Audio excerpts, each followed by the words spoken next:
Eh bien, bonjour à toutes et à tous et bienvenue dans ce nouvel épisode des Mal Lambda. Salut Seb. Salut Laurent. Aujourd'hui, nous sommes réunis très peu de temps après Noël, donc période de fête de Noël, où je pense que peut-être certaines et certains d'entre vous ont peut-être entendu cette fameuse question qui arrive souvent à ce moment-là de l'année. Et alors, ma petite, et alors, mon petit, toujours célibataire, t'as pas trouvé l'amour de ta vie? T'es venu tout seul aujourd'hui T'es au venu repas tout seul et la prochaine, je veux que tu me présentes quelqu'un. Hein. Aujourd'hui, j'ai donc envie que nous parlions du couple. Oui, le couple, ouais. Voilà, le couple, vaste sujet également. Hein. Je pense que c'est... Alors, pour information, on a lancé maintenant les Mal Lambda il y a un mois et demi à peu près. Et donc, quand nous avons posé cette question, quel sujet serait intéressant à aborder? Il y en a un qui est souvent revenu, et surtout chez les hypersensibles, parce que nous avons une communauté d'hypersensibles assez présente. Principalement, ouais. Ça a été le couple. Et nous avons en plus la chance tous les deux d'être hypersensibles et la chance d'avoir deux vécus totalement différents à ce sujet-là, puisque moi j'ai très souvent été seul. Et toi, tu as plus été en Moi, couple. Ouais, j'ai plus souvent été en couple. Je crois que j'ai toujours été en couple depuis mes 14 ans, voire avant. Mais ça, je t'en parlerai plus tard. Oh là là. Mais D'accord. j'ai souvent été en couple. J'ai eu très peu de relations courtes. Mais j'ai souvent eu des 2 ans, plusieurs fois 2 ans, 1 an, 3 ans, 3 ans. Enfin, toi, j'ai un petit peu de minimum 1 an, voire 6 mois. Pour moi, les petits couples, c'était 6 mois, quoi. D'accord. Au moins. Et D'accord. après, j'ai plus souvent été en couple. D'accord. Donc on y reviendra juste après. Ouais. Mais comme d'habitude, à chaque ouverture de podcast, les traditionnelles questions, Sébastien, Oui. je te pose cette question qui frétille dans ma bouche. Oui. Quelle est pour toi ta définition ou la conception du couple, du moins que tu avais avant, peut-être que tu as encore aujourd'hui? Le couple, c'est un duo de préférence amoureux, peu importe le sexe, et qui ont voué l'un envers l'autre une fidélité et une loyauté. Et alors, je précise de préférence amoureux parce qu'il y a souvent des personnes qui restent ensemble plus par confort et facilité qui s'aiment plus en fait avec le temps. Tu vois, il y a souvent des couples qui se forment au début, mais au fil des années, ça peut se C'est filoché. Ouais, c'est filoché, se perdre un tu peu. perds l'amour et Ouais, tu mais gardes tu restes parce que l'attachement à la personne, mais Ouais. plus forcément. c'est un peu ça, et tu perds un peu ton truc, et tu perds un peu l'amour, et tu restes par habitude, et tu dis attends non mais fais chier parce que si on doit se séparer, attends, il faut que je retrouve un appartement, combien ça va me coûter tout ça, putain il faut que j'annonce à la famille, il faut que oh là là là là, chiant. Ouais, toutes ces questions Ouais, annexes. toutes ces questions un peu annexes, et donc c'est des questions qu'on se pose, et après du coup on décide de rester ensemble, on s'aime plus, et petit à petit ça ne fait qu'empirer. D'accord. C'est ma définition du couple. Donc évidemment Laurent, je te demande toi aussi ta définition du couple. Alors, ma définition et peut-être plus ma conception du couple avec laquelle je me suis construit en tant qu'homme, en tant que jeune adolescent et voilà, toujours porté par mon hypersensibilité et mon côté Disney. Pour moi, c'était vraiment la base du bonheur, c'était la base de la vie, donc c'était forcément un couple amoureux. C'était le but ultime pour être heureux, c'est-à-dire que pour être heureux, il fallait être en couple. C'est une osmose parfaite, c'est un magnétisme évident. C'est une construction permanente à deux, c'est-à-dire que tout se fait à deux, tout se vit à deux. C'était tout donner pour l'autre. Pour ma part, c'était ça. C'était moi, tout donner pour l'autre. C'était un prérequis à n'importe quel projet de la vie, que ce soit d'aller au cinéma, à acheter une maison, en passant par partir en week-end et en vacances. C'était ce truc fort, indescriptible, qui te mènera jusqu'à tes vieux jours. Et dans l'absolu, c'est le truc éternel que tu vis avec une seule et unique personne. Je me suis dit, pour moi, le couple, c'est ça. C'est devenir deux. Voilà, c'est devenir deux, c'est deux qui deviennent un, en fait. Et c'est pour la vie et avec une seule et même personne. Donc tu te dis, cette personne-là, faut bien la choisir. Faut pas se tromper. Tu sens le mec qui se met de la pression déjà d'entrée de jeu, voilà. Et qui en plus, j'en ai parlé dans des épisodes précédents, mais la confiance en soi et tout ça, compliqué aussi. Donc tu te dis, ben voilà, il faut composer avec ça, il n'y a pas d'autres alternatives, c'est forcément ça. Mais c'est toi qui t'es imposé cette définition-là, ou est-ce qu'on t'a appris ça? Ou est-ce que quand tu étais petit, on te dit attention, le couple c'est ça, et il faut que tu trouves une amoureuse pour ça, et telle raison? Personne ne m'a dit ça de cette manière-là. Je pense que j'étais forcément influencé par les films, parce que du coup, c'est le côté Hollywood, le côté émotion, le côté mise en scène du truc. Moi, je ressentais les émotions dans les films plus dans les films que dans les dessins animés, parce qu'au final, des dessins animés, à part Dragon Ball, T'as pas maté des masses, quoi. non. Tu vois, genre les Disney, tout ça, C'est ce que j'allais dire. j'en avais vu aucun. Parce qu'il y a le fameux ils vécurent heureux et ils ont beaucoup d'enfants, quoi. Je te dis Disney alors que j'en ai jamais vu, mais par contre, c'était dans chaque film, les relations homme-femme, c'était toujours, tu vois, des trucs. Et comme moi, je pense que j'étais déjà hypersensible et que j'étais une éponge à émotions, je captais ces émotions-là et je me disais, waouh, il se passait un truc à moi. Je me disais. Et puis, quand j'ai eu mes premières amourettes, les sensations que j'ai eues à l'intérieur de moi, ça a été des trucs de malade, tu vois. Et je me suis dit, ouais, c'est l'amour fort, et le truc, il faut, voilà. C'est ça que je veux avec une personne toute ma vie et je donne tout pour ça et quitte à ne pas savoir qui tu es, quoi. En plus, ça tombe bien parce qu'on est en période de Noël. Enfin, on enregistre ce podcast en période de Noël et il passe 1000 films de Noël où ce n'est que des histoires d'amour, ouais. Et que, ouais. Exactement, le genre de film où tu te dis, moi ça m'arrivera jamais. Ça, Ouais, c'est toujours le truc, le mec qui va, je sais pas, qui va dans un café, qui renverse un truc, oh pardon, machin, Ouais. et puis à la fin du film, Ils s'aiment forever and ever. and never. Et du coup, demandons à Wikipédia. Alors, Internet, attention, ça va aller très vite. Internet, nous écoutons. Un couple en sciences sociales est une entité sociale formée de la relation entre deux personnes. Point. Ah, c'est tout. Merci Internet. Ah ouais, ils se font pas chier, Alors, les mecs. autant des fois Ah ouais. Internet, il y va. Ah ouais, en Là, général, Internet, il a fait... Et non, cette fois-ci, c'est pas pour moi. Vous m'emmerdez. Voilà. Bossez mieux que ça, les gars, putain. Voilà. Ok.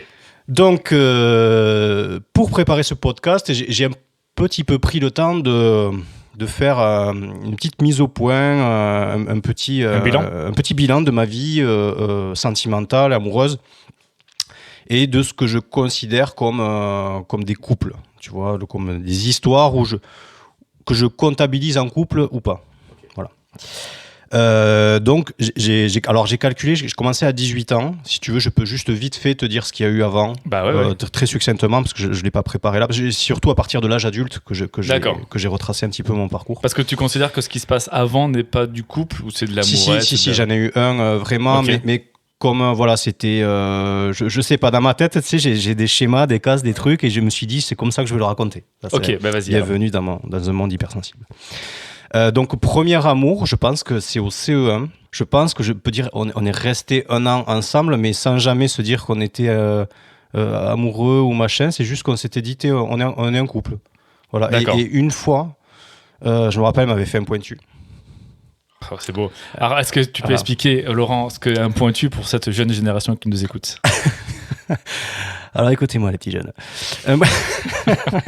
Un pointu, ça peut être appelé un smack aussi. Ah ouais. C'est juste un bisou sur les lèvres, quoi. Voilà. Un lèvre à lèvre, quoi. Okay. Donc ça a été un bisou qui, je me rappelle, a duré 0,1 seconde. Pas mal. Et j'ai ressenti des émotions. Non, mais c'est pour de vrai. Ouais. Pour de vrai, il s'était passé un truc, tu vois. Je te dis, qu'est-ce qui se passe, quoi. Donc voilà, ça c'était au primaire.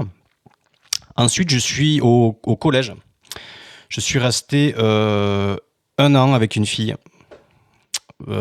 Pareil que je trouvais absolument merveilleuse. Et pareil, je pense qu'on s'est fait... alors à l'époque, ça commençait à rouler des galoches. Ah. Je pense qu'on a essayé, mais ça n'a pas été un franc succès. Ah bah attends, il faut s'entraîner. Hein. Faut s'entraîner, c'est pas facile, la cadence de la langue, les saurages, le tour-minute, le sens, est-ce que je pars à droite, si tu pars à gauche, enfin voilà, ça a été... la profondeur.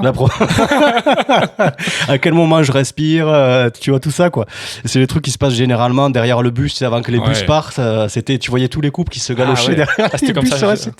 Enfin, nous, chez moi, c'était comme ça. Ah ouais, nous, ça galochait dans le bus, nous. Ah ouais, c'était le bus. Nous, c'était dans le bus, mais juste nous, c'était avant de se séparer, tu sais, chacun monte dans son bus, parce que moi, le collège étant à 10 mètres de chez mes parents, et je venais pas en bus, mais du coup, j'allais près du bus de ma compagne de l'époque. Mais c'est quoi qui a défini le couple? Ce que tu dis, même pareil pour ta première relation au primaire, tu te dis, on s'est juste fait un pointu, mais pareil au collège, vous êtes resté un an. Mais est-ce que vous vous êtes dit, on est ensemble? Est-ce que vous vous teniez la main? Est-ce qu'il y avait des messages pour toi? Parce qu'il n'y avait pas de téléphone. Mais... C'était une sorte d'affinité où je me disais, c'est ma préférée. Et elle me disait, j'étais son préféré. D'accord. Et c'était juste ça, de ce que je m'en rappelle, parce que forcément, la mémoire, je pense qu'elle est un peu Tu vois, là, il s'est passé des trucs entre-temps, et des fois, le cerveau te joue des tours. Et, Clairement. et des trucs en plus, quand t'es aussi jeune, pour s'en rappeler avec précision, c'est compliqué. Mais je pense que c'était ça, tu vois, du moins ce que j'en retiens aujourd'hui.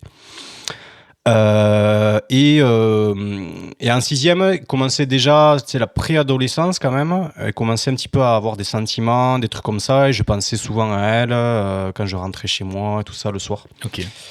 Voilà. Et ensuite, j'ai eu véritablement mon premier amour, grand amour que j'ai rencontré, grâce à la musique. Où j'étais donc à l'époque, j'étais déjà batteur, percussionniste, et j'avais intégré un orchestre philharmonique des chœurs de l'université de Toulouse, qui était un philharmonique avec une chorale. On était parti 15 jours, je me rappelle, en Bretagne.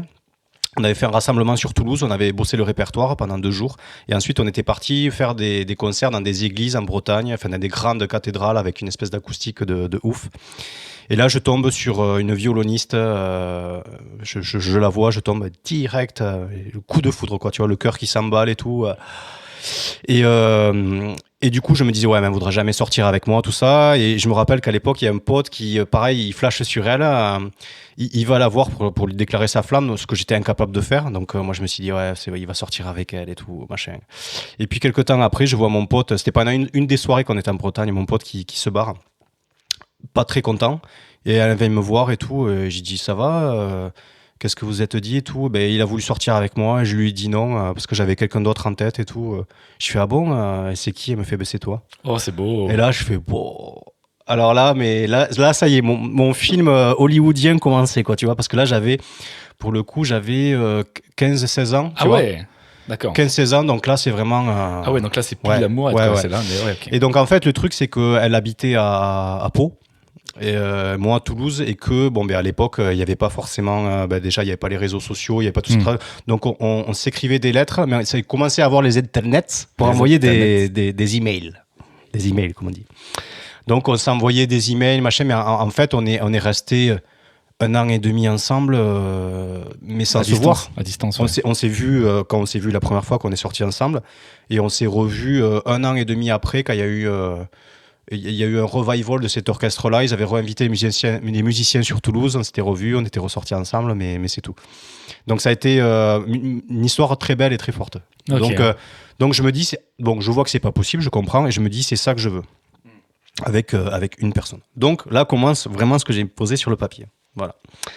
Donc depuis mes 18 ans, j'ai fait ça de manière très mathématique. Ah mais je vous dis, j'ai vu sur le cahier de Laurent, et je vois que c'est ligné, il y a des chiffres, il y a des 1, 2, 3, 4, 5, 6, machin, je vois des chiffres et tout.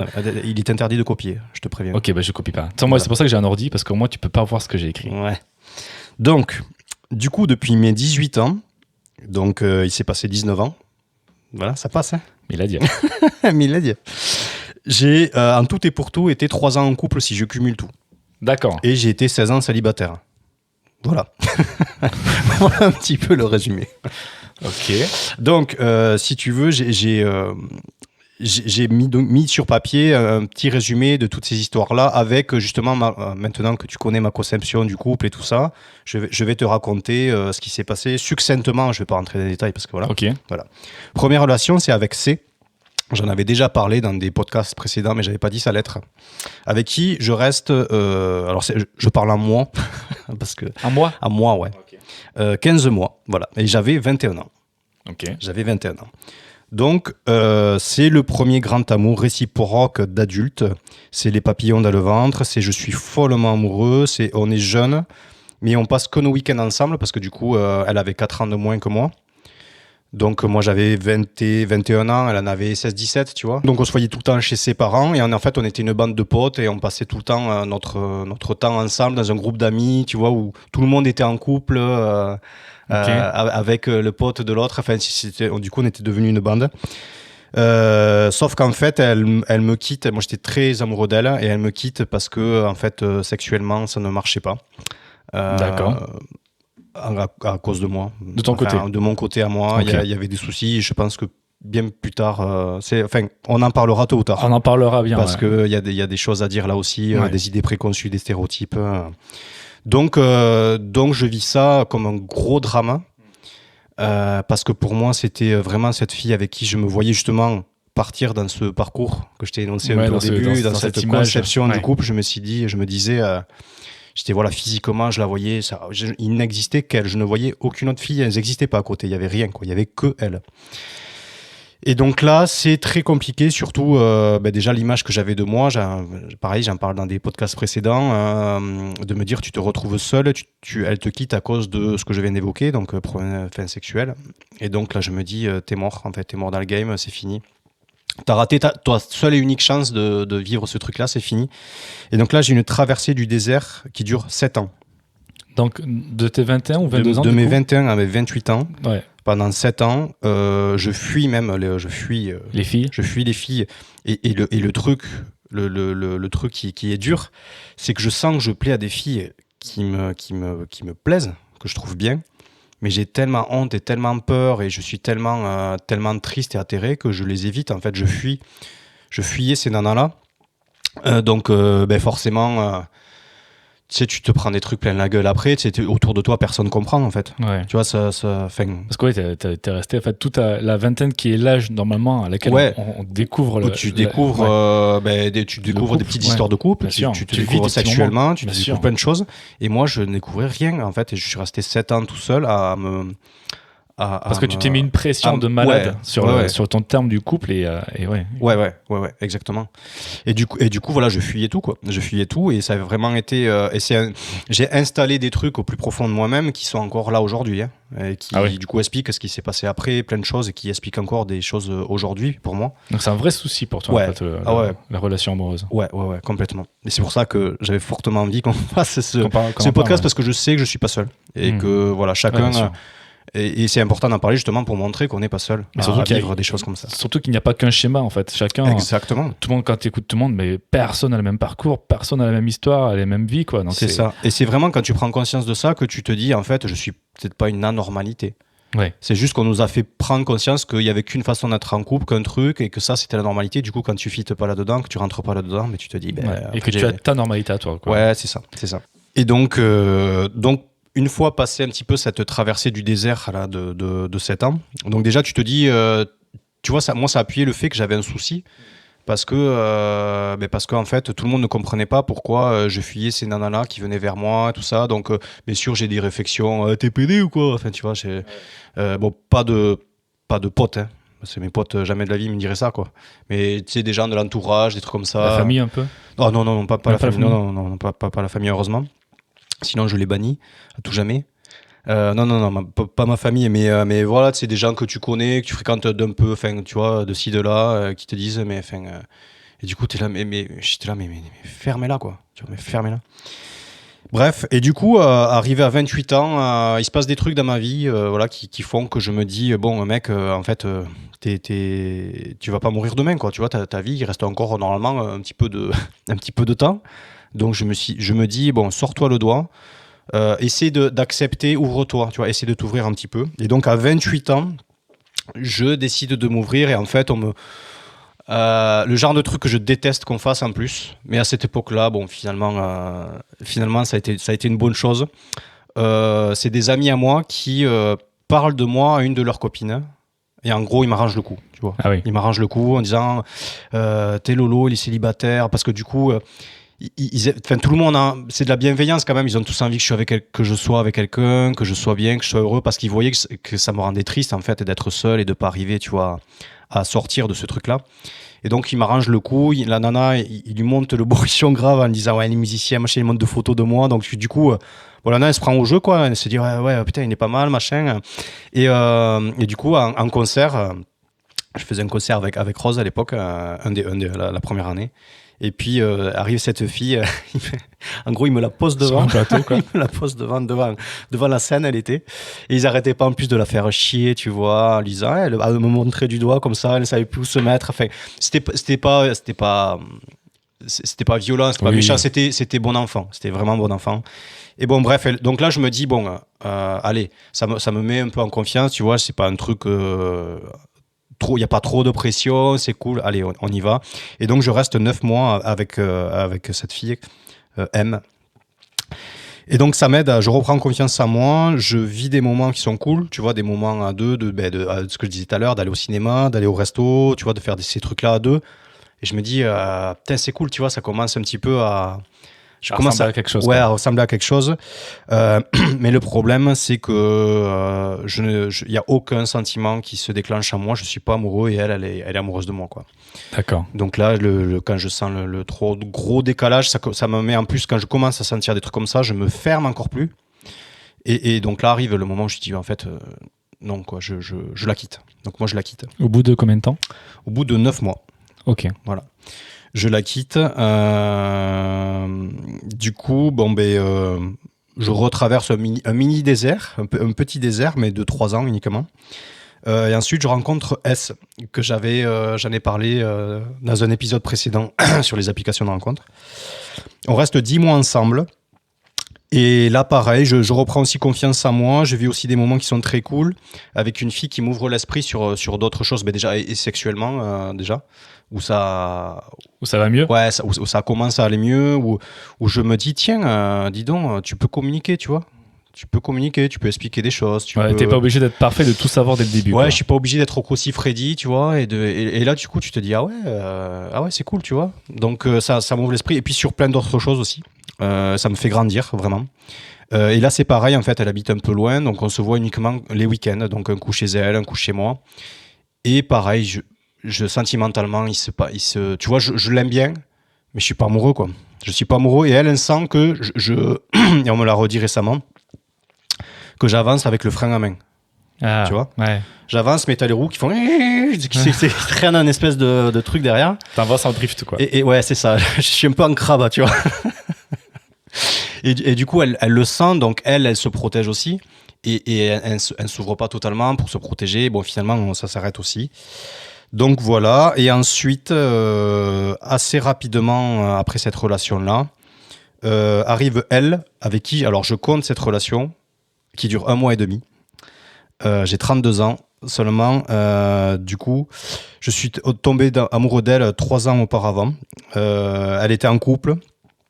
Ça faisait 4-5 ans qu'elle était en couple. En fait, on a une alchimie, une connexion de dingue. Vraiment, je ne pense qu'à elle. Je suis absorbé par elle. Et du coup, au bout d'un moment, elle quitte son mec. Parce qu'elle se rend compte que avec son mec, déjà, ça allait pas du tout, quoi, en fait. Et on se met ensemble de suite, tu vois, de suite. Ouais, elle se laisse pas un petit peu de temps. Ouais, voilà, parce qu'on se met mutuellement une pression. Moi, j'ai mis une pression de dingue. Et elle aussi, je pense qu'elle s'est mis une pression, tu vois. Et en fait, on laisse pas le temps de 5 ans, de sortir d'une relation de 5 ans qui a été compliquée en plus. Et qui l'a affecté, elle, dans sa confiance en elle aussi et tout ça. Il faut un petit peu de temps pour relever la tête, pour se reprendre en main, pour faire un travail sur soi, pour se connaître ses envies, tout ça. Donc, on s'aime très fort, mais ça va trop vite et elle me quitte. Ok. Et pour moi, je m'étais dit, pour cette relation-là, tu vois, 32 ans, je m'étais dit, ça y est, t'as trouvé cette fille avec qui tu vas pouvoir dérouler ton autoroute du bonheur, quoi. Que tu cherches, en fait, depuis longtemps. longtemps. Je sais que je cherchais depuis le début, c'était elle, quoi. Je l'avais trouvée. Et enfin, elle quitte son mec, elle se met avec moi, et là, je me dis, ça y est, quoi. Tu vois, vraiment, j'étais dans un état... Ouais, let's go, quoi. Ouais. Je me suis dit, mais ça y est, quoi. Tu vois, j'étais vraiment trop heureux. Je présente ma famille très vite. Je rencontre sa mère aussi très, très vite. Ça dure 1 mois et demi, poum, ça s'arrête. Et donc là, je te dis, grosse tarte dans la gueule. Grosse tarte. Et donc là, quand même, grosse prise de conscience aussi. Là, je me suis dit, bon, mec, je pense que ta conception d'être heureux, en fait, liée forcément à être en couple, il y a un gros souci, en fait. Si déjà, toi, t'es pas heureux tout seul, si déjà, toi, tu t'aimes pas toi, en fait, comment veux-tu être heureux en couple? Enfin, ça peut pas fonctionner, quoi. Bah, tu peux pas aimer quelqu'un d'autre si tu ne t'aimes pas toi. C'est ça. Et tu peux pas remettre la responsabilité sur les épaules de ton conjoint, le fait que toi, tu sois heureux, en fait. Mais qu'est-ce que tu cherches vraiment dans un couple? C'est ce que je te disais, c'était de faire, d'avancer dans la vie, d'avoir des projets, de partir en vacances, de vivre. Ce que je veux dire, c'est est-ce que tu attends que ça t'amène, toi, émotionnellement quelque chose ou... Moi, je veux vivre des trucs très forts à l'intérieur de moi. Je veux me dire que si des fois je vais pas bien, j'ai quelqu'un qui est là pour m'écouter. J'ai envie d'être là pour quelqu'un, d'aider quelqu'un, parce que j'ai envie d'aider. Enfin, naturellement, j'aide les autres. C'est quelque chose que j'aime faire. Et j'ai beaucoup d'amour à donner au fond de moi. Et je me disais, tout cet amour, tu vois, j'ai une méga dose d'amour et je me la garde et je la donnerai à la personne avec qui je serai. Parce que tu te mets la pression de une personne Ouais. à donner et du coup tu attends d'avoir la bonne personne, sauf que tu C'est ça. as toujours des petits défauts, des trucs et Exactement. du coup, ce sera jamais la bonne, quoi. Exactement, donc je m'engageais jamais. Ouais. J'avais l'offre en main. Et là, cette fois-là, je me sens prêt, tu vois, à tout donner. Et c'est ça, et c'est là où ça s'arrête. Donc je me dis, mais merde, en fait, ça marche pas, t'as ton truc qui marche pas. Et c'est là où je me suis dit, mec, il faut que tu sois heureux tout seul. Donc c'est là où j'ai commencé à avoir une ouverture d'esprit sur pas mal de trucs et à avoir vraiment un éveil qui est arrivé donc à l'âge de 32 ans. Donc il y a 5 ans, hein, tu vois, c'est assez, c'est récent. c'est assez récent. Où je me suis dit, il faut que tu vives dans le présent. Il faut que tu arrêtes d'être dans tes démons du passé, de ressasser le passé, à refaire le match 40 fois ou anticiper le futur, à l'imaginer, à l'idéaliser. En fait, il faut que tu vives le moment présent. Et là, la vie a été très gentille avec moi, et je le remercie. Elle m'amène une relation instant présent. Donc, très peu de temps après elle, je rencontre D. Et pareil, j'en ai déjà parlé dans des épisodes précédents. Ça dure 1 mois et demi, j'ai 33 ans. Et donc là, on vit vraiment une relation, mais instant présent, à donf. Et en fait... en temps normal, je me serais posé 8000 questions. Elle a 11 ans de moins que moi. Tu vois, et à cette époque-là, je me serais dit, ben non. Tu vois, ça aurait fait partie de ces critères de me dire 11 ans de moins, non, ça c'est non, ça c'est non, ça c'est non. Alors qu'en fait, tu mets tout ça à part, t'es avec la personne. Putain, j'étais bien. J'étais bien.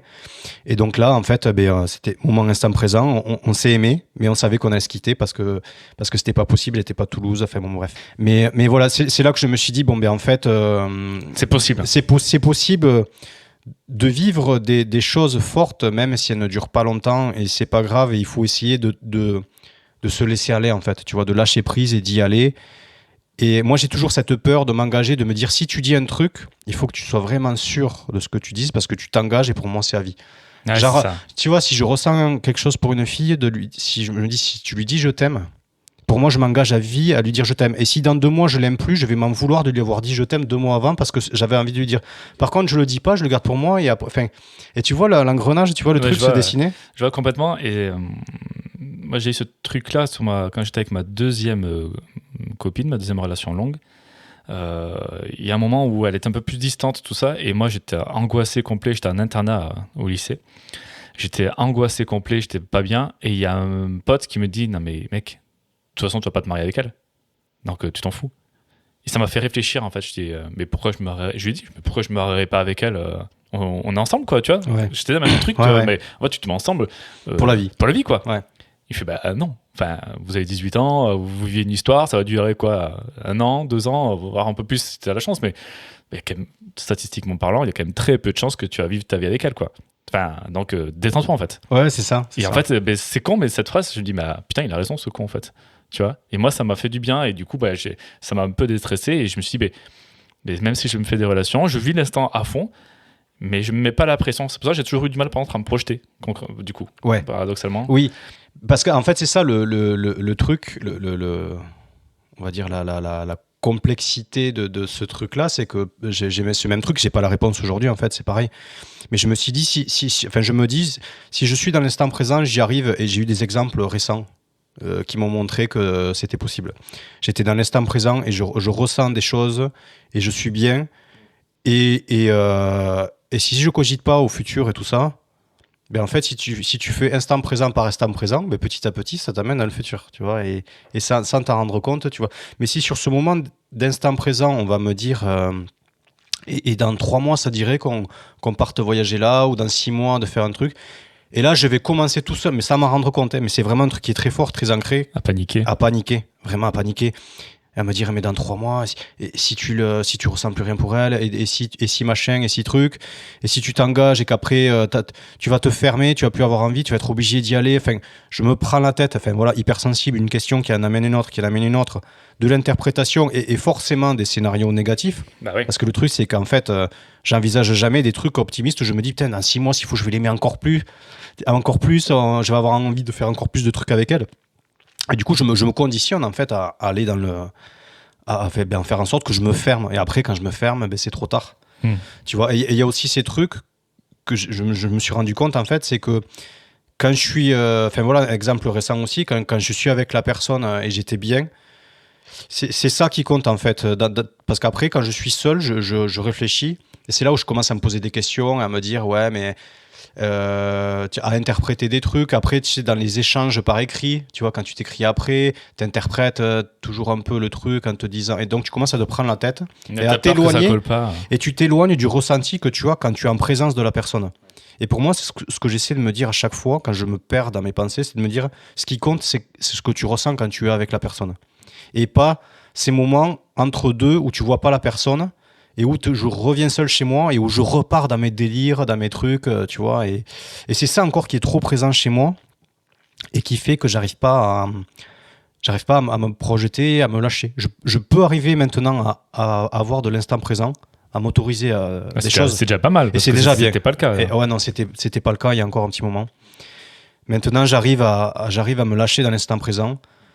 Mais la projection, j'ai du mal. Alors qu'au fond de moi, avant, être en couple, c'était un besoin, il fallait être en couple. Et maintenant, je ressens au fond de moi que j'en aurais envie. Ouais. Le besoin va devenir une envie. Ouais. Et c'est à ce moment-là où... Ouais, mais je fais face encore à trop de blocages. Trop de blocages, trop de trucs trop ancrés en moi. Et d'ailleurs, petit aparté, je ne l'ai pas encore fait, mais j'ai prévu d'aller voir une hypnothérapeute justement pour travailler ces blocages-là. D'accord. Donc, je pense qu'on fera des podcasts qui parleront un petit peu de tous ces outils en fait. Un peu toutes ces sortes de sciences naturelles quoi, qu'on peut faire. Ouais, et de ces trucs que je trouvais avant clichés, charlatans, tu vois. Ça me parlait pas du tout. Bon, je me suis un peu ouvert à l'esprit là-dessus. Déjà la méditation, tu t'es ouvert aussi. Exactement. Et d'ailleurs, ça pourra peut-être rentrer dans un podcast où on mêlera un petit peu tout ça. Bien sûr. Parce qu'en plus, en étant des mecs, je pense qu'il n'y a pas beaucoup de mecs qui font cette démarche-là. Non, c'est vrai. Donc voilà, si ça peut en inspirer d'autres, tant mieux. Donc voilà, j'ai longuement parlé de mes relations. J'ai encore des choses à dire sur mon état d'aujourd'hui. Ouais. Mais voilà, si on peut faire un petit parallèle, peut-être si tu as des choses, toi, à raconter de ton vécu à toi. Alors moi, des choses qui t'ont marqué ou que tu trouverais importantes d'apporter aujourd'hui au débat. Alors moi, Laurent, je t'avoue, je stresse un peu. Je stresse un peu parce que quand on a décidé de parler du couple, je me suis dit, de suite, j'ai eu un texte que j'ai eu envie d'écrire. Donc j'ai écrit un petit texte pour raconter ma première histoire d'amour. C'est un peu le stress pour moi parce que je sais pas lire et que c'est compliqué pour moi, mais je vais te lire du coup ce que j'ai préparé pour ma première histoire d'amour. Eh bien, vas-y, j'ai hâte d'entendre ça et ne t'inquiète pas, il n'y a que moi qui écoute. Pour le moment. Pour le moment. Alors, ma première histoire d'amour est assez précoce car j'ai 7 ans. Je suis à l'école primaire de Montpitol. Alors, c'est mon petit village d'enfance, là où j'ai grandi de mes 6 ans à mes 20 ans. Je suis au CP. Je rencontre mes premiers amis du village qui sont encore aujourd'hui mes amis. Rien de particulier cette année-là, hormis l'odeur du taille-crayon quand je rentre dans le préfabriqué du CP, qui encore aujourd'hui, quand je sens l'odeur du taille-crayon, me ramène à cette période-là. Arrive donc ensuite le CP, le CE1. Et elle est là. 1 an de moins que moi, yeux noirs, brune, elle est belle. On se regarde et on le sait. Malgré notre jeune âge, il y a une évidence. Déjà, on est grands tous les deux, donc oui, la taille compte, car elle nous a rapprochés. On joue ensemble, on discute ensemble, on se regarde. Je rêve d'elle, souvent. Elle me hante. Je me revois un jour, allongé dans mon lit, à penser à elle. Et à l'époque, je pensais qu'on pouvait choisir, tu sais, ce qu'il y avait marqué sur les plaques d'immatriculation des voitures. Et je me suis dit, quand je serai grand, et que j'aurai une voiture, il y aura écrit Cynthia. J'ai 8 ans. 2 années similaires passent, on s'envoie des lettres, par courrier. Alors oui, on se voit tous les jours, mais on les poste. Parce que l'excitation d'ouvrir le courrier et de découvrir une lettre d'amour qui nous est adressée, ça n'a pas de prix. J'ai 10 ans. Elle m'invite chez elle. À l'école, on essaie de rester avec nos amis. L'enfant est moqueur, alors on préfère garder notre relation pour nous. Je vais donc chez elle. C'est Pâques. Sa mère nous a caché des œufs au chocolat et des pièces de monnaie, elles aussi en chocolat. Je les goûte, c'est dégueulasse. Et je me dis que plus jamais je ne remangerai cette merde. On rigole, on joue, on court dans son jardin, et enfin vient le moment. Elle me propose de monter dans sa chambre. Elle a un plan. Ce n'est pas une fiction, c'est réel. Elle veut qu'on joue au docteur. Alors elle a dû entendre ça dans un film ou le lire quelque part. Je ne comprends pas. Je lui dis, je suis pas malade, mais je veux bien enlever mon pull. Elle me demande de m'allonger sur le dos et de fermer les yeux. Je sens un poids sur moi, celui de son corps. J'entends un souffle se rapprocher, le sien, et je sens sur mes lèvres un goût inconnu, celui de ses lèvres. J'ai 10 ans, ou 9 ans. Ouais, je suis de fin d'année, donc les dates pour moi, ça a toujours été un peu compliqué. Et je suis allongé, dans sa chambre, elle sur moi. On est par terre, au pied du lit, avec un coussin, car il ne faut pas froisser les draps, ce serait un peu trop suspect. Alors on joue au grand, mais au sol. Elle m'embrasse, longtemps. On se fait des palos, pour reprendre cette expression de notre jeunesse. Alors j'adore découvrir l'humidité et la douceur de ses lèvres. La chaleur de son corps, l'excitation du mien. Oui, on bande à 9 ans ou 10 ans. Encore une fois, je suis de fin d'année, donc je sais plus. Laurent, je peux te dire droit dans les yeux que ça reste aujourd'hui mes meilleurs baisers. Et si là, on me demandait de revivre un moment de toute ma vie, sans hésiter, ce serait celui-là. Elle est la première personne que j'ai aimée. Les années passent, le collège arrive, et je décide d'arrêter les lettres. Je suis distant. Le collège se passe très mal. Elle veut parler, je lui dis que je n'ai pas la tête à ça. Elle pleure et me remet le lendemain en main propre sa dernière lettre, dans le bus scolaire. Elle me dit qu'elle m'aimera pour toujours. Et moi, je lui ai brisé le cœur. C'était il y a 20 ans déjà. Amour écolier, certes, mais mon premier amour, et ça m'arrive encore de penser à ces moments-là. Donc pour finir, merci Cynthia de m'avoir fait découvrir l'amour. On s'est donné 0 nouvelles depuis nos 11 ans. Donc j'espère que tu es heureuse et que tu es là où tu rêverais d'être. Je t'embrasse. Mille dieux. Enculé, l'émotion, ça reste. Voilà, je voulais te raconter ma première histoire comme ça. Écoute, tu m'as scié les pattes. Ah, enculé. Je m'attendais pas du tout à ça. C'est dur, hein. Putain, c'était très dur pour moi d'écrire ça et de penser ça, mais c'est une histoire qui m'a vraiment marqué. On est resté tout le primaire ensemble, en fait. Ouais. Et donc voilà, je voulais lui faire un petit hommage et faire un petit hommage à cette relation. Écoute, c'est très très beau et je trouve que ça te correspond à 2000%. Ok. Donc voilà, donc il faut Merci. enchaîner. Merci. T'as pas un petit jingle là, histoire de nous Voilà. Donc voilà, j'ai dit son nom, je le laisse, il n'y a aucun souci. C'était une très forte histoire et c'est ce qui m'a... Elle m'a ouvert en fait la porte de l'amour. En fait, c'est une porte dorée pour moi. Ce qu'elle a fait et ce qui s'est passé dans notre histoire, c'était très beau. Je me rappelle très bien de ce moment. Je dis chez elle, tout ça. On avait vraiment de quelque chose de très fort. Quand même, mes parents le savaient, ma mère le savait. Enfin, il y avait un truc très très fort. On s'est envoyé des lettres. C'était beau. On se faisait chier, quoi. Tu vois, il y avait un petit truc. C'était sympa, quoi. Ouais, et c'est vraiment le truc authentique et spontané, naturel et vrai, quoi. Et c'est ça, et entier. Enfin, c'est ça qui est beau dans cette naïveté amoureuse que tu as quand tu es enfant, en fait. T'as pas du tout ce truc qui arrive après très vite, je pense à l'adolescence, de stratégie, de manipulation, charme, de drague, de trucs. En fait, non, c'est une espèce de truc évident, naturel et comme tout, comme quand t'es enfant, que tu t'émerveilles devant des choses très simples où aujourd'hui on passe devant et on ignore la beauté du monde, en complètement. fait. On ignore totalement la beauté du monde et je suis vachement moi en train de me reconnecter à tout ça. Ouais. Et du coup, l'enfance pour moi c'est vraiment ce truc où t'es vraiment tu vis des trucs. Tu es toi-même en fait. Ouais, tu découvres les trucs et tu...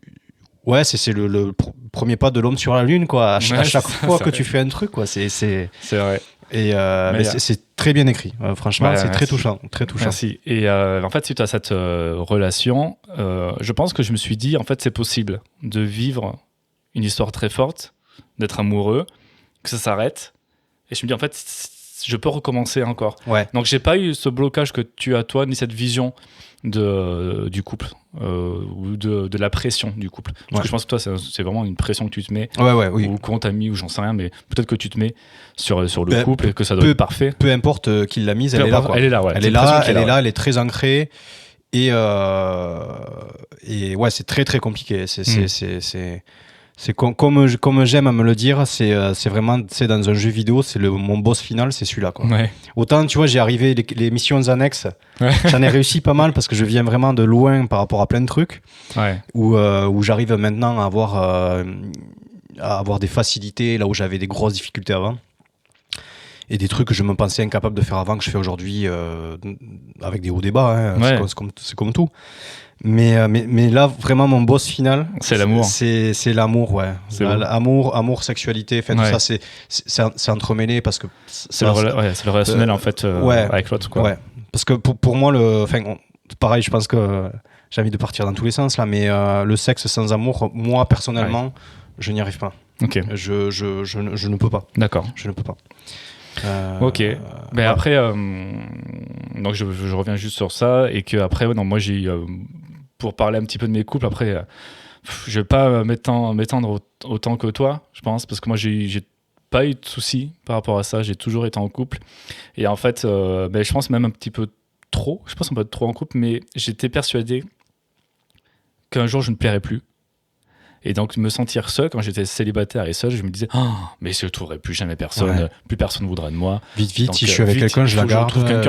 Après, je tombe facilement amoureux, je fais partie de ces mecs où si tu croises une fille dans la rue qui te fait un sourire et qui te dit un petit bonjour, ça y est, je suis ah putain, mais je suis amoureux, quoi, tu vois. Enfin, je peux avoir ça aussi. Ouais. Des fois, des trucs, en quart de seconde, je me dis, je t'aime. C'est ça. Enfin, je le dis à moi à l'intérieur, je le dis pas trop fort. Évidemment, sinon ça, c'est trop engageant. On se le dit, évidemment. Et on le fait pas ressentir non plus. Ouais. Mais pour moi, un couple, c'était amoureux en fait. Tu vois, pour moi, il n'y avait pas d'histoire d'un soir, ça voulait pas dire grand chose pour moi, tu vois. Ouais. Donc j'ai souvent été en couple plusieurs années. Je crois que j'ai noté, j'ai eu ma première relation vraie, sérieuse, après du coup Cynthia. C'était une autre fille qui s'appelle A et je suis resté 2 ans avec elle, donc de mes 14 ans à mes 16 ans du coup. Pareil, j'en ai une autre 2 ans, une autre 1 an, 3 ans. J'ai eu 2 fois 3 ans, 1 an, 6 mois, 9 mois. Enfin bon, là, j'ai eu des relations assez longues. Des relations assez longues et avec très peu de battements au milieu. Très peu de battements. Seul, quoi, en fait. Souvent, ça s'est enchaîné, mais ça s'est fait un peu tout seul. Toi, c'était pas un choix, en fait. Oui, c'était. Ça s'est amené à toi, quoi. Ça s'est amené, ouais. Ça s'est amené et en fait, comme j'avais vraiment un manque de confiance en moi et franchement, je te montrerai des photos de moi au collège ou autre, je ressemblais vraiment à que dalle. Ouais. Alors je pense qu'il faudra. Moi aussi, j'ai des photos de moi au collège, tout ça. On vous mettra des photos peut-être après cet épisode, parce qu'on en parle là. Mais j'avais de l'acné de malade, j'avais les bagues, j'avais des pics blondes, tu sais. J'avais vraiment des pulls dégueulasses, que des t-shirts de groupe de métal hyper larges où vraiment j'aspirais pas le sex appeal, quoi. Ouais. Et c'est pour ça que dès que je voyais que quelqu'un s'intéressait, en fait, j'y allais. Ça m'a posé de questions si c'était bien ou pas pour moi. Je me dis, putain, en fait, quelqu'un qui s'intéresse à moi, ou oui, on prête de l'attention, on me porte de l'attention.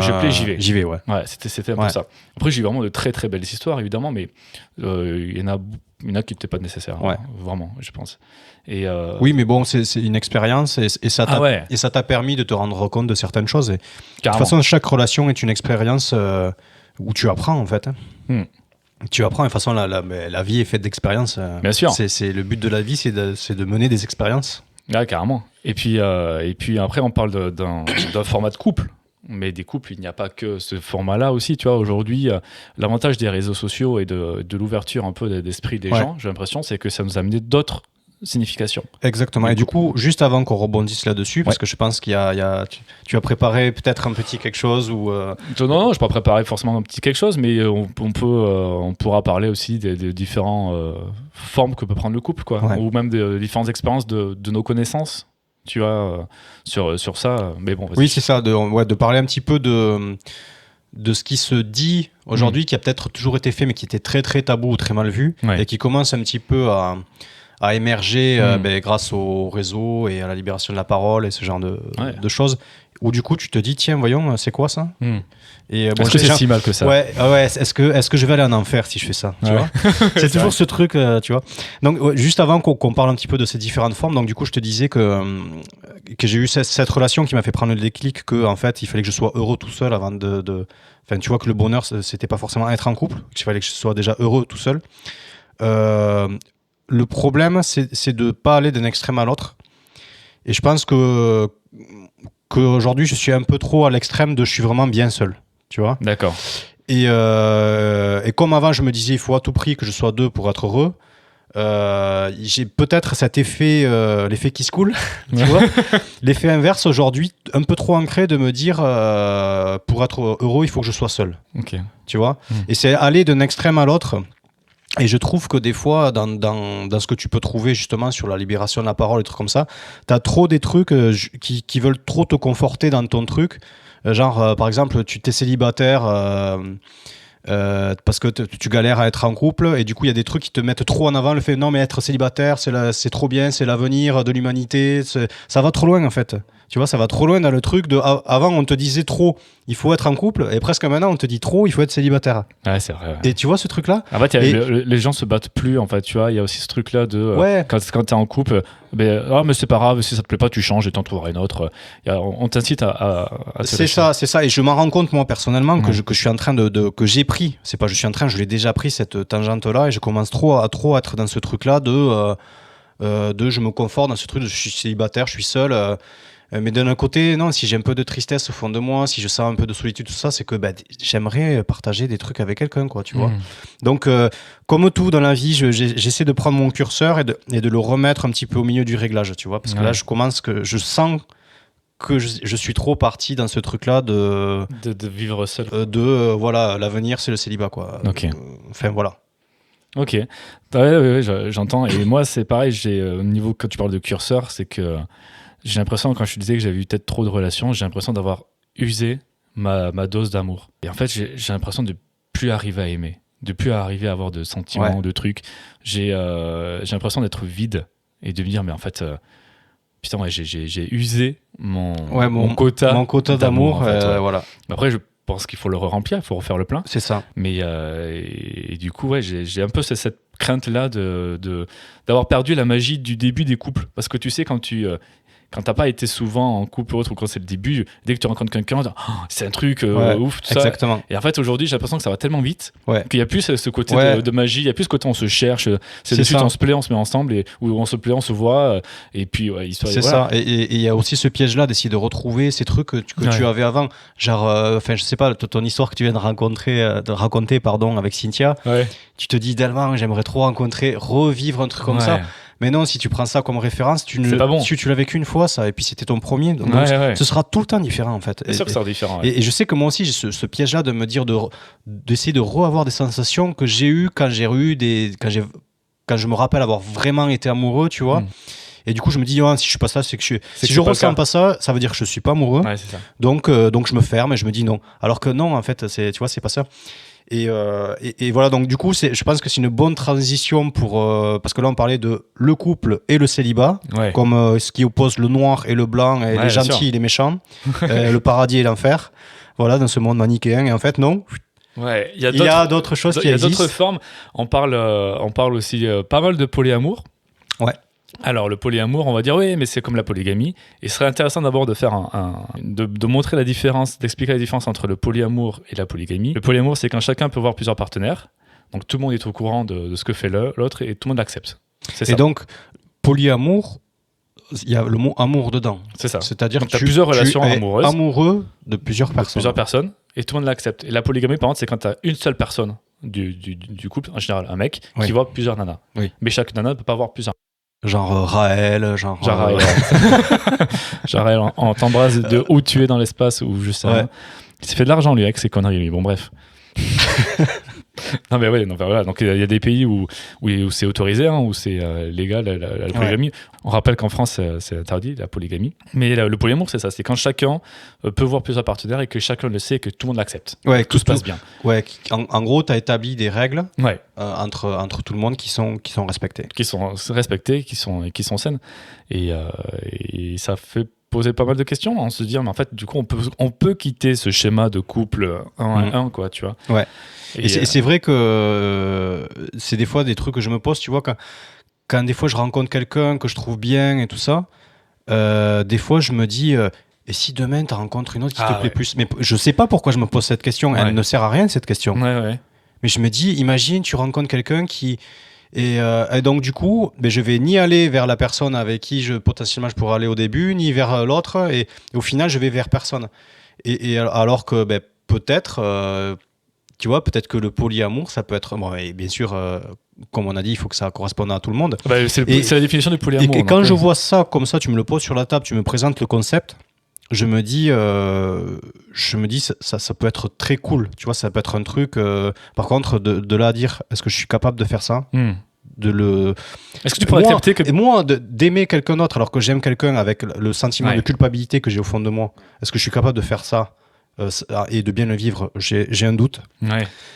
Et ensuite, est-ce que je suis capable de supporter fait que l'autre personne aime quelqu'un d'autre que moi? Que toi, tu vois, alors sur le papier, je me dis c'est intéressant.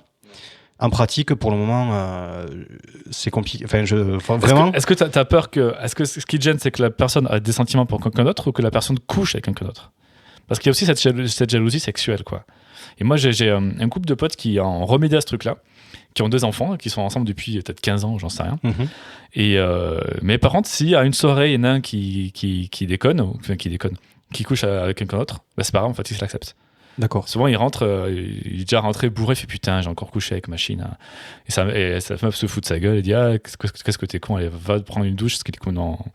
Tu vois, il était complètement bourré, il y a un gueule de bois, quoi. Il fait putain, j'ai encore fait de la merde, j'ai encore couché avec machine. Ça fait rire l'autre, et puis voilà, parce que c'est que sexuel et qu'il n'y a pas ce côté aussi. D'accord. Et du coup, c'est un vrai couple qui s'aime ou c'est un couple qui s'aime, qui s'adore, ils sont amis, quoi. Ah non, ils vivent ensemble, ils ont 2 enfants ensemble, ils sont full amoureux. Mais en fait, ils ont réussi à un petit peu détacher le sexe de l'amour. Ouais, et du coup, des sentiments. D'accord. Et ils s'autorisent un petit peu exceptionnellement, toi, ils vivent pas une relation extra-conjugale à côté. Ils sont vraiment ensemble. Mais s'il y a une soirée, c'est trop bourré, trop arrosé et qu'il va avoir... ou elle aussi, c'est pareil. Si elle déconne, elle est bourrée et qu'elle couche avec un autre gars. De moment, c'est protégé et que c'est propre. Ils rigolent, ils en parlent, ils le disent. Pas entre désolé, mais hier, j'ai fait de la merde. Ouais, t'inquiète, va boire un café, ça ira mieux, quoi. Voilà, c'est étrange. Après, c'est vraiment c'est un truc que tu vois là. Si je veux dire, est-ce que tu es capable de faire ça? Je te le dis bêtement comme je le pense, j'ai pas du tout réfléchi, mais je me dis si je suis alors entre guillemets en couple, parce qu'être en couple c'est quoi? Finalement c'est compliqué. Tu vois, on en parle, mais je peux pas te dire vraiment ce que c'est au final, parce qu'il y a tellement de formes différentes. Mais si je suis avec quelqu'un, mais qu'on n'habite pas sous le même toit. La personne habite chez elle, moi j'habite chez moi, et que y a cette espèce de règle ou de règlement qui dit que ça peut arriver. Moi je peux le concevoir dans la mesure où c'est pas recherché. Tu vois, dans la mesure où genre tu es ensemble mais les deux sont pas sur Tinder à chercher à tout prix à coucher avec. C'est pas le cas. Mais par contre, il y en a une personne qui va sortir, va dans une soirée, il se passe un truc avec quelqu'un. Tu sais que c'est éphémère. Éphémère, un coup d'un soir, et après le lendemain, suivant les règles que tu t'es établies, tu t'en parles ou t'en parles pas, mais après c'est chacun fixe ses propres règles, et bien sûr, déjà se protéger, c'est la base. C'est la base de la base. Du respect. Bref. C'est le respect. Mais par contre, tu vois, si j'habite avec la personne, si on habite ensemble et qu'on a, pour moi, un truc qui est établi, construit, je sais pas trop comment quand tu réagirais. Ouais, vraiment, je te balance cette réflexion, j'y ai pas du tout pensé. Ça me vient comme ça. Mais il y a théorie, il y a pratique. Ouais, après, ce que tu dis, c'est intéressant, c'est qu'en fait, ça dépend des règles que tu t'es fixées. Donc, ce qui veut dire qu'en fait, chaque couple se fixe ses propres règles.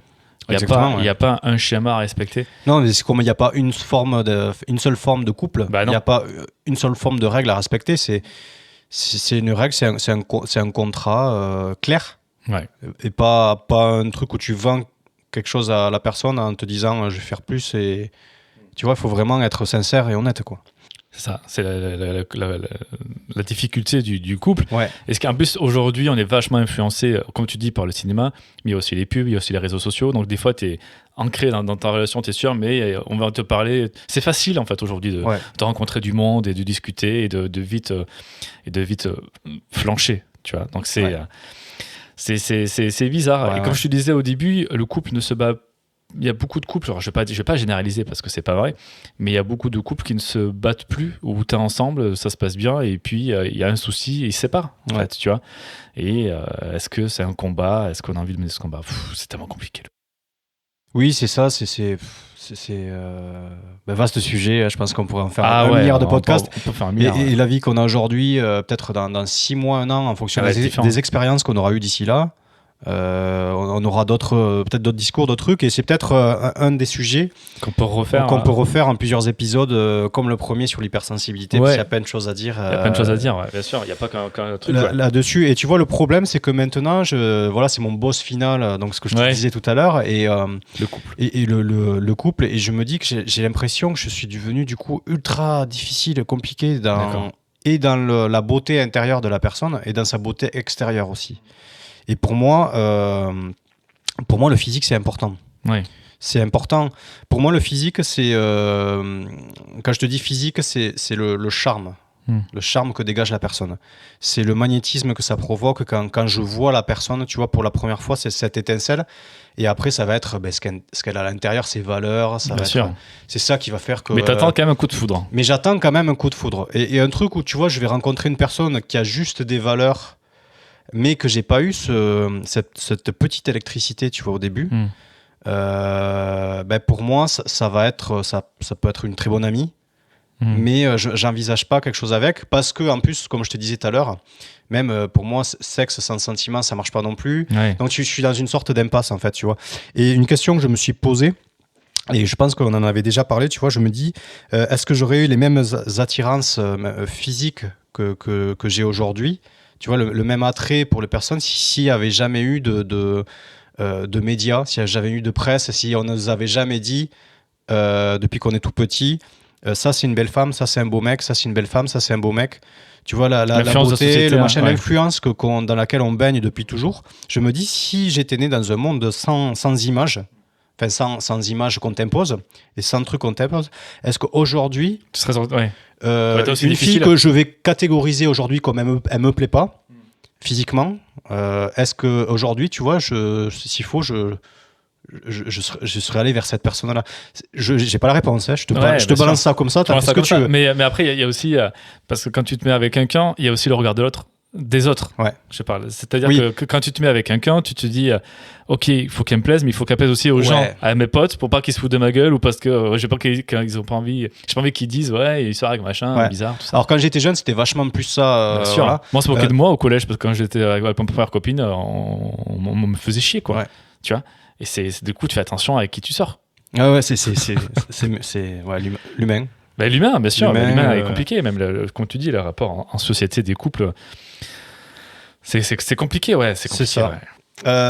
Et du coup, donc après par-dessus ça, je vais finir sur des petites anecdotes, mais des histoires très légères que j'ai eues.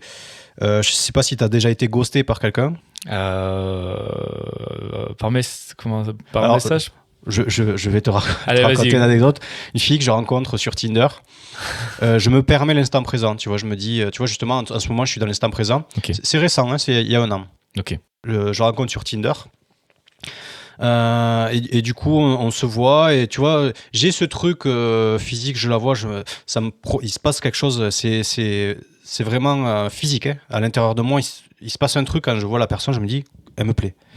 Et je passe une super soirée avec elle. Et on passe un moment exceptionnel. Et le lendemain, elle rentre chez elle. Donc elle dort chez moi, elle rentre chez elle. Elle m'envoie une tirade, je te jure, un message. Mais c'est la première fois qu'une fille que je vois une nuit m'envoie un truc qui me touche au cœur. Tu vois, un truc trop beau en me disant, enfin en me mettant, tu vois, sur un piédestal. Okay. Et elle me dit vraiment des trucs qui, je pense, me correspondent. Enfin, je pense être comme ça. Et elle me dit vraiment, tu es comme ça, comme ça, comme ça. Ça, vraiment, ça me touche. On se revoit une deuxième fois. Et du coup, je me dis, je me permets de vivre un truc instant présent avec elle. Sauf qu'une fois, on devait se voir. Et puis, du jour au lendemain, j'envoie un message. Elle me répond pas, tu vois. Et en fait, le soir, on devait se voir. Elle me répond pas. Je dis, bon, je vais faire ma life, tu vois, c'est pas grave. Et puis, naïvement, tu vois, je commence à m'inquiéter. Je dis, putain, il lui est peut-être arrivé quelque chose, tu vois. Et je vois, c'était sur Snap qu'on communiquait, parce que ça faisait vraiment 2-3 fois qu'on se voyait, tu vois, donc on n'avait pas encore échangé. Enfin, si, on avait échangé numéro de téléphone, mais on s'écrivait juste comme ça, parce que c'était, tu vois. Et au final, elle lit mon message sur Snap, et elle répond pas. J'avais envoyé un texte entre-temps pour lui dire, écoute, t'as peut-être toutes les bonnes raisons et meilleures raisons du monde t'as peut-être plus envie de me voir. Quelle que soit la raison, c'est pas grave. mais juste Tu me le dis, quoi. dis-le-moi parce que je suis en train de m'inquiéter en fait, parce qu'elle m'avait raconté un peu son parcours et a priori, je sais pas si c'est vrai, tu vois, au final, parce qu'elle sortait d'une relation avec un mec un peu torturé et tout ça, et donc, tu vois, je m'inquiète vraiment, quoi. Et elle me répond pas. Bon, et en fait, je la retrouve une semaine après sur une autre appli de rencontre. Elle avait recréé un profil en mettant qu'elle recherchait de la légèreté, du fun, tout ça. Donc là, tu vois, quand tu te dis, bon, des fois, tu te dis, allez, c'est bon, je vais m'autoriser l'instant présent et tu prends des trucs comme ça et t'es déçu, quoi. Tu vois, t'es déçu. Mais encore une fois, c'est les sites de rencontre ou c'est. Je pense que. Ouais, est-ce que les gens savent vraiment ce qu'ils veulent dessus, tu vois. C'est ça. Et puis après, il y a eu d'autres filles aussi dans lesquelles, avec lesquelles je me suis projeté, en fait, qui m'avaient manipulé, quoi. Tu vois, et c'est des trucs qui dans ma construction m'ont affecté. C'est pour ça que le couple pour aujourd'hui, pour moi, c'est quand même très compliqué, quoi. Ouais, et puis moi, on parlait tout à l'heure de coup de foudre. Moi, je suis pas parti dans le coup de foudre, en fait. Justement, toi, tu disais que c'est un truc que tu attendais dans un couple. Ouais. Moi, je pense que c'est pas un bon truc.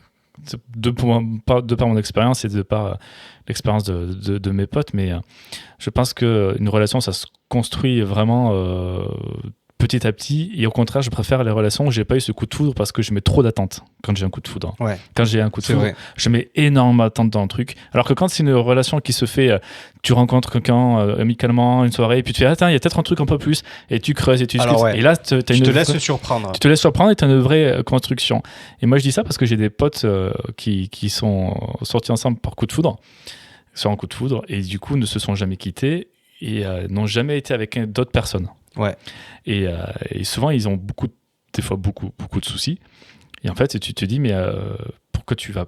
Enfin, là, au bout d'un moment, il faut arrêter. Ça fait 10 ans que ça dure, il faut arrêter. Ouais, mais je retrouverai jamais quelqu'un comme ça. Je retrouverai jamais quelqu'un qui me plaira autant. Ou le manque d'expérience de couple font qu'ils sont persuadés qu'il n'y a qu'un coup de foudre, qu'il n'y a qu'une histoire, qu'il y a une âme sœur, et qu'il n'y a que ça qui existe. Ouais. Et du coup, ils se mettent une pression en mode non, mais jamais je retrouverai quelqu'un d'autre aussi fort, une autre relation aussi forte que j'ai avec elle ou avec lui. Et c'est là où moi, par mon expérience, où j'ai eu pas mal de copines, de vraies histoires sérieuses avec pas mal de filles, je sais aujourd'hui que quand je me sépare avec quelqu'un, je me dis, bon, ça fait chier, parce que ça fait toujours chier de se séparer, et tu perds tout le contact avec la famille, tout ça aussi qui est important. C'est dommage collatéraux. Ce que j'allais dire, dommage collatéraux. Mais en fait, tu sais que c'est pas grave parce que c'est possible de trouver quelqu'un d'autre. Oui, voilà. Et quelqu'un de mieux même, ou quelqu'un. Voilà. Mais sauf que ça, tu le sais que si tu fais des couples. Bien sûr, évidemment. Après, quand je te dis coup de foudre, c'est pas non plus le grand coup d'éclair, tout ça. C'est juste quand je vois la personne, il y a un truc qui me parle, tu vois, qui m'attire, qui m'attire. C'est pas forcément le coup de foudre comme je pouvais l'imaginer quand j'étais plus jeune, tu vois. Okay. Mais j'ai déjà eu aussi une fille qui s'était intéressée à moi. Moi, je m'étais intéressé à une copine à elle. Bon, la copine à elle s'en foutait. C'était au lycée, tu vois. Okay. Et du coup, au bout d'un moment, j'étais là, mais l'autre fille s'intéressait à moi, donc tu sais, on s'intéresse à toi, donc un peu comme tu disais tout à l'heure, tu sais, je commence à regarder un petit peu. Et puis, au fur et à mesure où je fréquente cette fille, je commence à me dire, putain, mais en fait, elle me plaît, mais grave, tu vois. Ouais. Et petit à petit, je tombe amoureux d'elle. Et le jour où je décide de lui déclarer ma flamme et de lui dire, c'est bon, on y va, c'était le soir de mes 18 ans. Elle me dit non, en fait, parce qu'elle était passée à quelqu'un d'autre. Ah putain. Et en fait, le temps, ça n'a pas duré longtemps, hein, ça a duré 2 mois, le temps que je switch de sa copine à elle. Enfin, peut-être 2 mois, ça peut paraître long, j'en sais rien.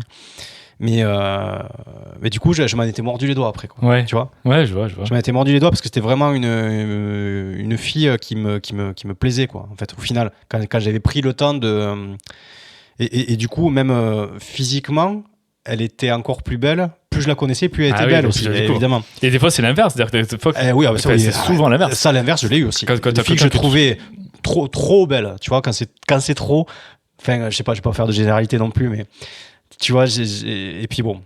Tu creuses et après tu vois l'intérieur de la personne et à la fin, trouves de moins en moins belle. Et à la fin, elle te file les poils, mais pas parce que t'as l'émotion, c'est juste parce que tu as envie de dire mais casse-toi, quoi. Moi, ça m'est déjà arrivé, ça. On parlait de relations de couple. Est-ce que tu as déjà vécu une relation à distance hors celles que tu m'as raconté de Pau, là? Est-ce que tu as déjà eu des relations à distance? Relations à distance. Moi, je suis sorti 2 ans avec une fille qui habitait dans le Nord et moi à Toulouse. Et je crois qu'aujourd'hui, c'est une relation qui me correspondait, mais tellement bien. Je prenais l'avion 1 fois par mois. Et j'adorais cette relation de on s'écrivait pas tous les jours, il y avait ce côté de se laisser vivre, parce qu'il y a aussi ce truc là dans le couple où des fois ça foire pas mal, il y a ce côté vite on installe une sorte de jalousie, une sorte de routine quand tu habites avec la personne, et il y a ce côté où on se laisse un peu moins vivre qu'avant. C'est vrai. Moi j'ai habité avec 3 filles différentes en tout, où on a vraiment ménagé ensemble. Et il y a eu ce moment où au début c'était parfait, et petit à petit mais je reviens, je vais voir des potes. Ouais, mais tu rentres pas trop tard parce que quoi parce que quoi, de ce devoir oui, mais parce qu'il faut qu'on dorme ensemble, il faut que le machin, il faut tu vois. Et ça c'était un peu compliqué, et du coup c'est là où je pense que la communication est très importante, et des fois on n'ose pas dire à notre copain ou à notre copine ce qu'on pense et ce qu'on ressent. Alors par contre on va le dire parce qu'on a peur d'être mal jugé. Des fois, tu as des idées, tu veux dire, mais si je lui dis, je vais être mal jugé, ou elle va me prendre pour un taré, pour un fou, pour machin. Mais par contre, j'en parle à ma psy, sans souci. Et là, elle me prend pas du tout comme un taré, en fait. En fait, moi, une fois, ma psy m'a dit, mais pourquoi tout ce que vous me dites là, pourquoi vous le dites pas ? Pourquoi vous le dites pas tout simplement ? Mais dites-lui exactement ce que vous venez de me dire. Et je dis mais c'est assez dur, parce que j'ai l'impression d'être un monstre, ou d'être un enfoiré, tu vois, ou de pas porter mes couilles, ou j'en sais rien, tu vois. J'ai peur de lui dire, quoi. Et tu dis non, mais la communication, c'est la clé de tout. Il faut lui dire ce que tes états d'âme, en fait. C'est ça. Si on arrive à le dire à quelqu'un d'autre, avec des potes, ou avec ta psy, ou avec des professionnels, c'est que je pense qu'on peut en parler aussi à notre conjoint ou conjointe. C'est ça. Alors c'est pas évident, mais au final, le gain derrière, il est vraiment bénéfique, quoi. Bien sûr. Je pense que nous avons dit pas mal de choses. Alors je voudrais juste peut-être vite fait conclure sur un petit peu...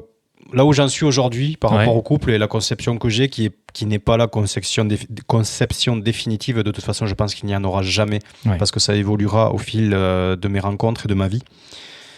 Alors pour moi, le couple idéal aujourd'hui, il faut que ce soit donc une envie et non plus un besoin.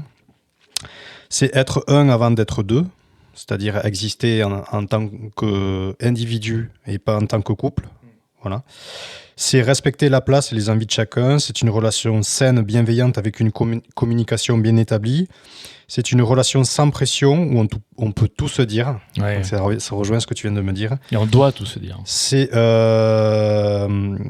Et s'entendre sans peur d'être jugé, ou peur que l'autre personne se sente visée. C'est comprendre les fonctionnements de l'un et de l'autre. Voilà, et que tu habites ensemble, habites pas ensemble, quelles que soient les règles que tu aies établies, pour moi, ça, c'est des choses qui sont primordiales. Qui sont primordiales aujourd'hui. Et je me vois pas aller dans autre chose que quelque chose qui ressemble un petit peu à ce que je viens de dire là maintenant. Pour moi, c'est un truc un terrain où je me sentirais en sécurité pour m'ouvrir et me laisser aller. Et c'est très fragile. J'ai un équilibre très fragile et très instable là-dessus. C'est encore compliqué. J'espère que l'hypnothérapie pourra m'aider dans ce chemin-là. J'espère surtout que tu nous en parleras, que tu nous diras ce que ça a donné. Exactement. Ça a donné. Et tiens, je vais faire un bilan aussi. C'est pas mal comme histoire de faire un petit bilan à la fin. Suite à notre discussion. Après, ça fera 60 €, s'il vous plaît.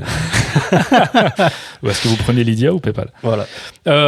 Moi, du coup, le couple aujourd'hui, comment je le vois, déjà j'attends que ça revienne, que mes sentiments reviennent, tu vois, d'être prêt à nouveau. Et quand je serai prêt, j'aimerais surtout qu'il y ait un vrai respect. Je pense que mon maître mot serait le respect de l'autre, d'accepter ses défauts entre guillemets, parce que ce sont juste ses particularités, en fait. C'est pas forcément des défauts, c'est des particularités. Et apprendre à se respecter, à s'aimer et à partager ensemble, mais pas que. Et moi, j'ai toujours cette vision du couple où on est sur une autoroute, on est sur la même route, mais on n'est pas dans la même voiture, on est juste sur 2 motos côte à côte. Et on avance ensemble, tous les deux, mais on va sur le même chemin, sur la même route, mais on est indépendants, quand même. Tu vois, on est ensemble, on s'arrête sur les heures d'autoroute tous les deux ensemble, on continue, on fait la même route, mais ça n'empêche pas que tu disais au tout début que c'était les soirées ensemble, c'était vraiment c'était la fusion forcément ensemble des deux. Et moi tellement pas, et on n'est pas obligé non plus de s'endormir ensemble ou d'aller, tu vois, moi j'aimais bien des fois, non, mais je vais rester à la console ou je vais rester à faire de la musique, va dormir, je reviens plus tard. On n'est pas obligé de s'imposer d'aller voir nos potes ensemble, de faire des trucs ensemble. Je pense que c'est aussi une liberté et de rester entier, de rester qui on est avant d'être quelqu'un d'autre, quoi. ou d'être la projection que l'autre personne aimerait qu'on Exactement. soit, et du coup de se perdre Et de ne pas changer. et de faire les choses toujours Ouais. par envie et non pas par il faut Bien que. sûr. Et rester, C'est- rester fidèle à nous-mêmes. Ouais. Voilà. Et il faut pas accepter déjà qu'on nous critique sur notre physique, qu'on se prenne des devants de la personne d'en face, tu vois. Ouais. Il faut pas qu'on touche à notre dignité, je pense, dans un couple. Ouais. C'est respecter la dignité de l'autre aussi, avant C'est tout. ça. Voilà. Ben, je pense que c'est une bonne conclusion. Ouais. Alors la question reste ouverte. Hein. Ouais. D'ailleurs, il n'y a pas forcément de question, mais Et toi, internaute, quelle est ta définition du couple ? Envoie un petit message. envoie un petit message au 81212. Envoie couple au 81212. 8-12-12. 56 € puisqu'on en vend des SMS. L'enfer. Bon, eh bien, nous reste plus qu'à vous remercier une fois de plus pour votre écoute. Ouais, on a beaucoup parlé, hein. On a beaucoup parlé. Alors, sachez qu'il s'agit là de la deuxième salve d'enregistrement. Il s'est passé un petit mois et demi depuis les premiers épisodes de 1 à 4 que nous avons déjà sortis. Et on voudrait vous remercier voilà, officiellement maintenant, puisqu'on Et oui, parce que dans les 4 premiers épisodes, on n'avait pas vos retours. on n'avait pas vos retours. On les a enregistrés avant de créer la page. Donc maintenant, l'aventure est partie. On remercie les 240 et quelques abonnés que nous avons au C'est vrai. moment où nous enregistrons. Au moment où Peut-être on- qu'au moment où sortira cet épisode, il y en aura beaucoup plus Beaucoup ou plus. quelques-uns en plus. Et on est très touchés des Ouais. messages que vous nous laissez. Vous nous laissez des messages de malade mental, Ouais. des commentaires, mais qui font 10 km. Et vous vous livrez, vous nous racontez livrez, vos ouais. expériences. Et vous partagez aussi la page à des personnes qui en ont besoin. C'est ça. Et ça fait chaud au cœur. Et on ne s'attendait pas forcément à autant de retours. Exactement, et c'est très très touchant et on a vraiment lancé cette aventure, comme on a dit, parce que ça nous fait du bien à nous en fait. Avant tout, à nous deux, ouais. Moi j'ai l'impression d'être confessionnal, tu vois, Ouais. je me confesse sur ma vie, c'est un moment de faire un point sur moi-même, et c'est une sorte c'est une thérapie en fait. Pour C'est moi, ce qu'on est en train de faire là, c'est une thérapie personnelle. Mais on se rend compte que vraiment ça fait du bien à des gens autour de nous. Et ça nous refait du bien en fois 1000 quoi en fait. Ouais. Et voilà, donc on voudrait vraiment vous dire qu'on est très très touché par vos retours, par votre enthousiasme, et que ça nous donne une force. Voilà, on a envie de continuer ça, Carrément. on verra où ça nous mène. Mais voilà, on en profite pour vous remercier. Comme d'habitude, si vous voulez réagir à cet épisode, n'hésitez pas à nous contacter sur notre page Instagram, Les Mâles Lambda. Seb ou moi-même nous ferons plaisir de vous répondre. Et puis voilà, YouTube, Deezer, Spotify, Apple, c'est partout. disponible un petit peu partout. Voilà, nous allons clôturer cet épisode qui était peut-être l'épisode le plus long jusqu'à aujourd'hui. Bah, je vois qu'on n'est pas tant que ça. Non. Hein. On est à 1h15 là. Oh, ça va. Toi, je pensais qu'on était un Ouais, peu plus moi que ça. aussi, ça va. Et on vous souhaite une bonne fin de journée ou une bonne journée, Ouais. suivant là où vous en êtes. Et on vous dit merci beaucoup à toutes et à tous. Merci beaucoup. Salut. Salut Seb. Mile,